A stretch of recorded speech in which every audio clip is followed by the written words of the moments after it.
So it's time for the main step and अभी हमारा बस एक ही ऑब्जेक्टिव रहेगा, to write one complete game flow which is readable and understandable to the AI and to us. तो सबसे पहले अगर हम इसमें ओरिजिनल गेम का ही देखें, तो अगर इन्होंने एक्सप्लेन किया हो चीज़ों को, ये सब चीज़ें हम ऑलरेडी डिस्कस कर चुके हैं। एंड इसमें बहुत सारे इन्होंने मोड्स बना रखे हैं, beginner mode, casual mode and expert mode. So एक नॉर्मल फ्लो, और इस फ्लो में things would be like from entering the game server और creating an avatar, a username, then getting connected with a player, searching for opponent, मतलब उससे पहले एक step. सारे उन स्टेप्स को हमें डिटेल्ड वे में ब्रेक डाउन करना पड़ेगा क्योंकि वो बहुत ज़्यादा इंपॉर्टेंट हो जाएगा हमारे लिए and for our AI to work. User creates a game profile, finds an opponent. It will be a queue type of process. Match found. So जैसे ही एक प्लेयर ने भी अपना हेड्स या टेल्स में कुछ सिलेक्ट कर लिया, टॉस इंस्टेंटली स्टार्ट हो जाएगा। So for that I think एक इवेंट क्रिएट होगा इस चीज़ के लिए भी हमारा, जो कॉमन एक सिंगल एमिटर होगा कि toss is being held. Tossing animation will be displayed for 3 seconds just to add some suspense in that. So prompt पे भी हमें रेफरेंस हमेशा कैरी करके चलना पड़ता है। आई नो कि Notion might not be the best platform to write all these prompts. Better ये रहता है कि थोड़ा सा कोडिफाइड एरिया हो जिसमें you can use backticks, you can use JSON notations there. The game moves to the next step automatically. अभी मेरे को बीच बीच में ऐसा लग रहा है कि maybe we have use too complicated terms.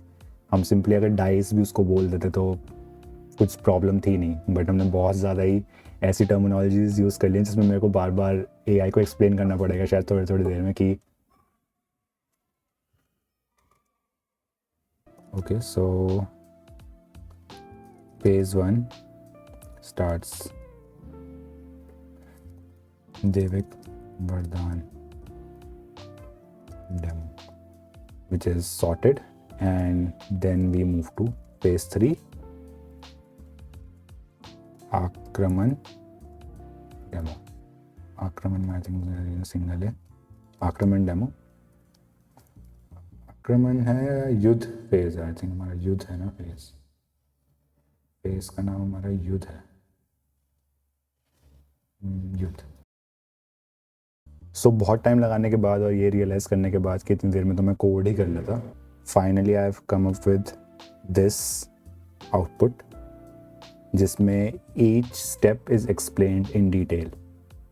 तो ये फेज़ 3 है, युद्ध वाला फेज़, एंड इसमें पूरा एक्सप्लेन किया हुआ है ईच स्टेट कि प्लेयर 1 के पास कौन से उसने पासा सेलेक्ट किए आफ्टर 3 री रोल्स, कितने वरदान टोकन थे इनिशियली, कितने आरोग्य मनी थे, सेम फॉर प्लेयर 2।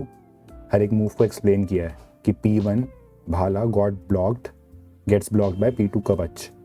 तो प्लेयर 1 का भाला एंड P2 का कवच रिमूव हो गया स्क्रीन से, एंड आरोग्य मनी एज इट इज़ रही क्योंकि अटैक ब्लॉक हो गया। सिमिलरली P1 का जब तीर चला तो P2 की ढाल ने उसको रोक लिया, अगेन नो लॉस ऑफ आरोग्य मनी एंड सो ऑन। जहाँ पे अटैक सक्सेसफुल रहा है, लेट्स से यहाँ पे P1 भाला विद यज्ञ अटैक्स P2, एंड इस टाइम पे P2 के पास कवच था नहीं, तो P2 ने अपनी आरोग्य मनी लूज करी बाय 1 पॉइंट एंड वो कार्ड हट गया। For the next move P1 के पास नेक्स्ट इज ढाल एक अटैकिंग मूव नहीं है, तो जब P2 अटैक करने लगेगा तब वो P1 का वो वाला फेस काम आएगा। So the next move is तीर चला, ढाल नहीं थी उसके पास, तो अगेन एक और उसने हेल्थ अपनी लूज़ करी। यहाँ पे P1 ने अब कपट यूज़ किया था, एंड कपट यूज़ करने में एक वरदान टोकन माइनस हुआ एंड एक वरदान टोकन यहाँ पे ऐड हो गया। सो कंप्लीट फ्लो लिखा है यहाँ पे। Then it was P2's turn. P2 के पास जो कार्ड बचे थे तीर, तो उसने भी कुछ हेल्थ का उसको डैमेज दिया, and ultimately after the first fight this was the picture जहाँ पे इसके पास 3 वरदान टोकन, 18 आरोग्य मणि, 2 वरदान टोकन एंड 18 आरोग्य मणि। And this is a clear representation कि जब स्क्रीन से सारे पासा हट गए, दैट मीन्स कि we are ready to move on to the next step which is the system needs to check कि ऐसा कोई देविक वरदान एक्शन तो नहीं है जिसका action time is end, and if that is the case we have to see कि जिस प्लेयर ने वो देविक वरदान चूज़ किया है क्या उस यूज़र के पास इनफ वरदान टोकन्स हैं to execute that move. And after that, again the same process of rolling the passer starts. So again, back to step number 1. अब यहाँ पे कुछ UI एंड कॉस्मेटिक चीज़ें एक्सप्लेन करी हुई है, जैसे आपको मैसेजिंग कैसे दिखानी है. Complete screen layout is visible here, that we have to divide the screen into 3 equal parts.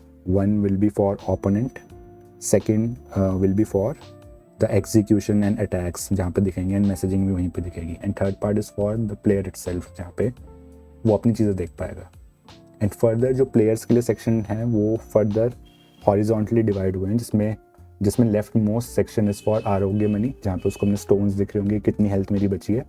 The centre part will be for rolling the dice and clicking and selecting the dice, and the third part would be where देवता card will be visible along with the वरदान tokens available.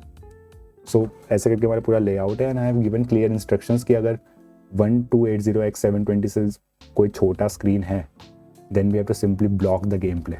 So I think we are done with the initial prompt, and I know इसमें बहुत चीज़ें ऐसे निकल के आएंगी जब हम इसको एक्चुअल में एग्जीक्यूट कर रहे होंगे, जहाँ पे कंफ्यूज होगा AI. And for the entire execution of this, I won't be using VS Code. I will use Google's anti-gravity for this one. And देखते हैं कि ऐसे क्या benefits, क्योंकि इनिशियली बहुत promising लग रहा है वो, और अगर कोई दिक्कत हमें आती भी है तो we can just go back to VS Code in a snap. So I think now we are good to jump to the vibe coding part.